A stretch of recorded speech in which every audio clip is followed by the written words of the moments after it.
വന്യജീവി ആക്രമണത്തിനും സർക്കാരിൻ്റെ സൗരവേലി വഞ്ചനയ്ക്കുമെതിരെ കത്തോലിക്ക കോൺഗ്രസ് നടത്തുന്ന സാരിവേലി സമരത്തിൻ്റെ ഭാഗമായി താമരശ്ശേരി വനം വകുപ്പ് ഓഫീസിലേക്ക് സംഘടിപ്പിച്ച പ്രതിഷേധ മാർച്ചിലും ധർണയിലും മലയോര കർഷകരുടെ പ്രതിഷേധമിരമ്പി.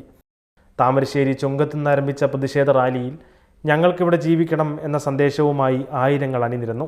വനാതിർത്തിയിൽ സൗരവേലി നിർമ്മിക്കുമെന്ന പ്രഖ്യാപനം നടത്തി കർഷകരെ വഞ്ചിച്ചതിനെതിരെ സാരികൾ വലിച്ചുകെട്ടി പ്രതീകാത്മക വേലി നിർമ്മിച്ച് പ്രവർത്തകർ പ്രതിഷേധിച്ചു.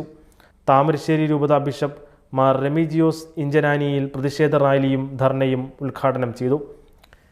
ജനങ്ങളുടെ ജീവന് മൃഗങ്ങളുടെ വില പോലും കൽപ്പിക്കാത്ത വനം വകുപ്പിനെതിരെ മറ്റൊരു ക്വിറ്റ് ഇന്ത്യ സമരത്തിന് സമയമായതായി ബിഷപ്പ് പറഞ്ഞു. കർഷകർ ജീവിക്കാനുള്ള അവകാശത്തിനാണ് പോരാട്ടം നടത്തുന്നത്. വന്യമൃഗങ്ങളെ വനത്തിനുള്ളിൽ തന്നെ നിലനിർത്തി ജനങ്ങളുടെ ജീവനും കൃഷിക്കും സർക്കാർ സംരക്ഷണം നൽകണം. ജനങ്ങളുടെ ജീവൻ സംരക്ഷിക്കാൻ നടപടികളുണ്ടായില്ലെങ്കിൽ സമരത്തിൻ്റെ രീതി മാറ്റേണ്ടി വരുമെന്നും ബിഷപ്പ് പറഞ്ഞു. വന്യമൃഗങ്ങളുടെ ആക്രമണത്തിൽ ഇനിയൊരു മരണം കൂടി ഇവിടെ ഉണ്ടായാൽ ജനങ്ങൾ കയ്യും കെട്ടി നോക്കി നിൽക്കില്ല. ജയിൽ നിറയ്ക്കൽ സമരം ആരംഭിക്കും. തിരുവനന്തപുരത്ത് പാവപ്പെട്ട സ്ത്രീകളുടെ സമരത്തെ നിസ്സഹകരണത്തിലൂടെ തോൽപ്പിച്ചതുപോലെ കർഷകനെ തോൽപ്പിക്കാമെന്ന വ്യാമോഹം വേണ്ട. ജീവിക്കാനുള്ള സമരത്തിൽ ജയിലും കോടതിയും പ്രശ്നമല്ലെന്നും ബിഷപ്പ് പറഞ്ഞു. കത്തോലിക്ക കോൺഗ്രസ് രൂപതാ ഡയറക്ടർ ഫാദർ മാത്യു തൂമുടിൽ അധ്യക്ഷത വഹിച്ചു. രൂപതാ പ്രസിഡന്റ് ഡോക്ടർ ചാക്കോ കളമ്പറമ്പിൽ മുഖ്യപ്രഭാഷണം നടത്തി. ഇത് കേവലം വന്യമൃഗാക്രമണത്തിന്റെ മാത്രം വിഷയമാണെന്ന് നിങ്ങൾ കരുതുന്നുണ്ടോ? അല്ല അല്ല.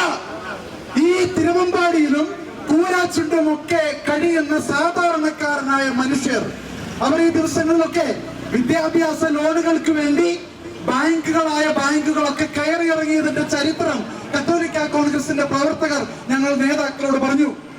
നിങ്ങൾ മാധ്യമ പ്രവർത്തകർ കേൾക്കണം പ്രിയപ്പെട്ട സുഹൃത്തുക്കളെ. പട്ടയമുള്ള ഭൂമിയുടെ ആധാരം ബാങ്കിൽ പണയം വെച്ച് വിദ്യാഭ്യാസ ആവശ്യത്തിന് ലോൺ എടുക്കാൻ ചെന്ന കുട്ടികളുടെ മാതാപിതാക്കളോട് ബാങ്ക് ഉദ്യോഗസ്ഥർ എന്താണ് പറഞ്ഞതെന്നറിയുമോ? ഈ പട്ടയമുള്ള ഭൂമിക്ക് ലോൺ കിട്ടണമെങ്കിൽ വനം വകുപ്പിന്റെ NOC വേണമെന്ന്. AK ശശീന്ദ്രനെ റവന്യൂ വകുപ്പിന്റെ മന്ത്രിയാക്കിയത് ഈ പൊതുസമൂഹം ആരും അറിഞ്ഞിട്ടില്ല. ഇനി മുഖ്യമന്ത്രി പല രീതിയിലുള്ള കടത്തലുകൾ നടത്തുന്നത് പോലെ ഇത് നടത്തിയിട്ടുണ്ടോ എന്ന് ഞങ്ങൾക്ക് അറിയാൻ പാടില്ല. പക്ഷേ ഒരു കാര്യം ഓർമ്മിപ്പിക്കുകയാണ്.